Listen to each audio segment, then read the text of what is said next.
So boys and girls, last time you did such a great job, and I just want to remind you that when you go to get your thread, you can choose any one of these. You're going to find the tail, and you're going to bring it all the way down until it touches the floor. Then you're going to take one of these scissors, you're going to cut it right there, and then you're ready to go. Just put these scissors back, and you're going to return to your station to start to thread your needle. Once you have your thread cut, now's where we have to start to remember how we learned last week. The first thing is that you're going to put it in your mouth. You're just going to wet just the end of it. And then you're going to take your fingers, and if you're holding it here, you pull up while you're pinching. And that is going to make your thread nice and thin, just like that, okay? Then remember that the needles are on the magnet.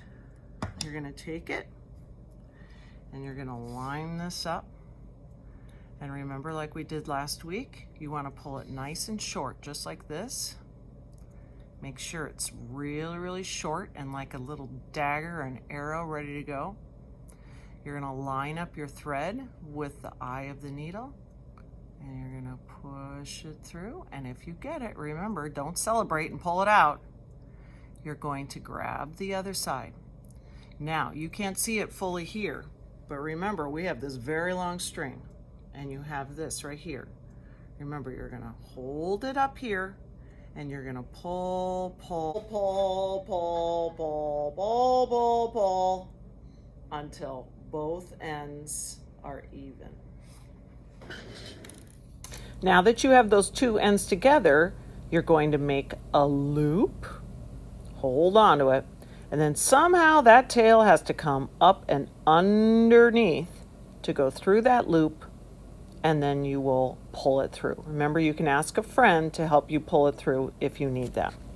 The other way to do it would be to put it on the table and make a loop, and then lift that thing up just a little so you can tuck under that little tail, bring it through, grab that little guy, and then go ahead and pull. A lot of you end up with sort of a long tail, so feel free to cut it not right by the knot, but a little further away. Boys and girls, the last time you were here, we were busy making the pocket.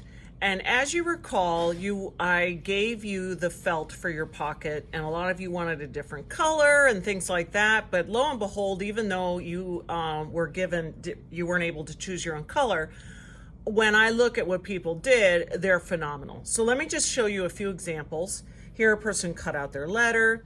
Here, someone got creative with some fish. Here, I think, oh, this is the letter R. Here, I thought it was a stocking for a minute, but there we go. This person made a watermelon. Really, really, really cute. Now, these people, if they think they're ready to move on to the next step of making their art pouch, they may. But I know that some of you wanted to go back and to start fresh with a new design because you kind of considered this your practice. So understand that for the next 2 weeks, we're going to be working on this project. If you want to start over with your pocket, you can actually use the pocket you already made and make a second pocket, or you can go ahead and start to work on the pouch. So I'm going to put these aside here. So that's decision number one that you're having to make today is, do you like your pocket the way it is? Do you want to add some things to your pocket before you do the final sewing? Once you decide that you like your pocket, you're going to come to me and we're going to start to put together your art pouch. For that, I have a nice long piece of felt. You get to choose the color you want, and you're going to bring it to me, and I'm going to do this for you. The first thing I'm going to do is fold it. And notice I'm not folding it all the way to the top. I'm folding it right here. The next thing I'm going to do is take your pocket, this was mine from last week, and I'm going to set it right here. So what this essentially gives you is eventually you will have a little pocket right here, and you will have a pocket right here. Now, obviously, there is some sewing to be done. And actually, it's just going to be sewing that's going to go all the way around here, here, and all the way up here. And like I said, if you eventually decide you want to have one more pocket, It could be that you would take another pocket next week and sew it on the back. You are going to have so many compartments. But for today, when you're finished with your pocket, you're going to come to me and I'm going to set you up with the pouch. But when I do, you have to choose the long piece. Please don't do this on your own, because let me show you. The last time we were together, I showed you the needle and thread, or needle with an eye. This is called a straight pin. There are many different types, but what's nice about this is that you don't use it for sewing. What you do is you use it to hold things in place. So like I said here, I have my pocket, and if I try and sew this right now, it might start to fall apart. So the straight pin allows you to, you push it in and then you bring it back out. And now that is holding things together. You may have seen these at in your grandma's sewing kit, or you may have seen it around and wondered, well, what good is that? Because it doesn't have an eye for putting your thread in there. Well, that's what this is. It's a straight pin and it keeps everything nice and safe. So I will take care of that for you, just to make sure that your pockets are lined up correctly. Now, heading back to where we were before. Remember, if you have your needle and your knot on there, it's time for you to start sewing. And we don't need to sew up here because that's not holding anything together. Where we're going to start to sew is along here. So we're going to start right here. And again, I have my dolphin, and if I turn my ocean view here, you'll see that the dolphin is swimming underneath the ocean, and that he needs to come from under the ocean, and he's going to jump up. Now, the last time we were sewing, you were sewing where you went up and then you went back down. This is a little different because we're going to be sewing along the edge. So let me show you how that's going to go. I'm going to start right here, and I'm going to put my needle in right along the edge right here.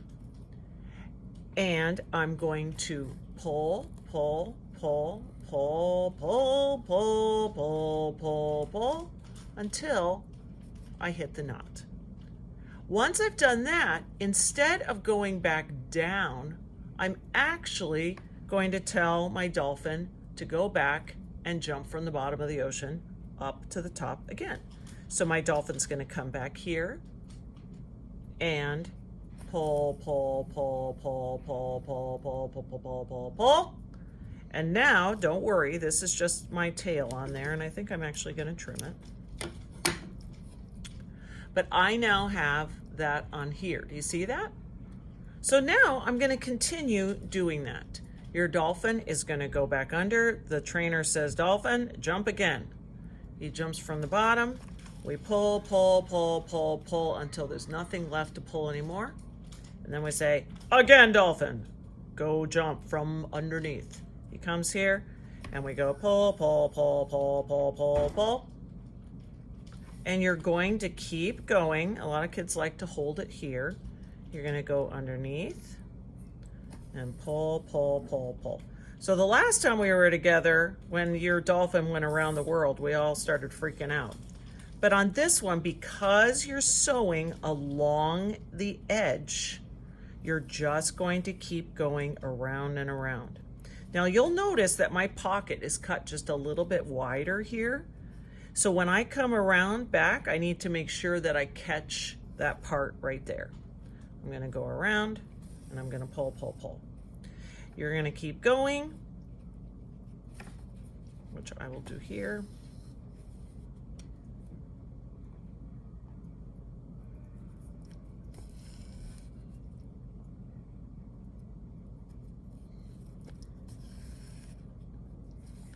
Now notice, I'm not going to take big jumps. If you start to make big jumps, it's not going to hold together very well. And I don't know, it's kind of cheating. Neither, though, do I want you to make your stitches so close together that it's going to take you 63,000 years to finish. We don't want that. We want you to go to high school. Okay, so We don't want it too far apart and we don't want it too close together.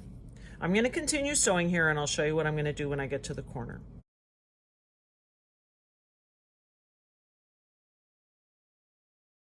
When I reach the corner, shocking. Instead of being like, oh no, you're just going to turn. And then you'll just start to sew down here.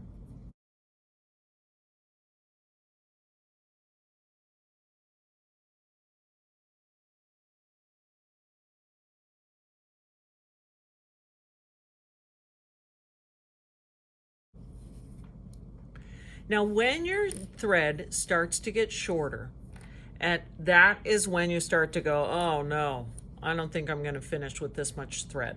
And you can always ask me if you should start to stop or if you could get a few more stitches in. This one, actually, if you look here, here's my 4 fingers about right here. My hand is bigger than yours, but that's just to kind of show you how long it is. Basically, to tie a knot, you take the needle and you're going to slide it underneath one of your stitches. You're going to pull, but this time you're going to take your needle and put it through that loop. When you do, it's going to make a knot, just like that. And if you want to be super careful, you could go through it again. You just put your needle underneath that little slot there, and you take your needle and put it through the loop. The reason you want to leave a halfway decent amount of a tail is simply so that you can get that needle through there. Once you have that done, you're going to snip it, trim it. You're going to have your needle, and you can just leave it on your project. You'll go and get some thread, and then you'll thread it, and then you'll just go and continue the rest of it.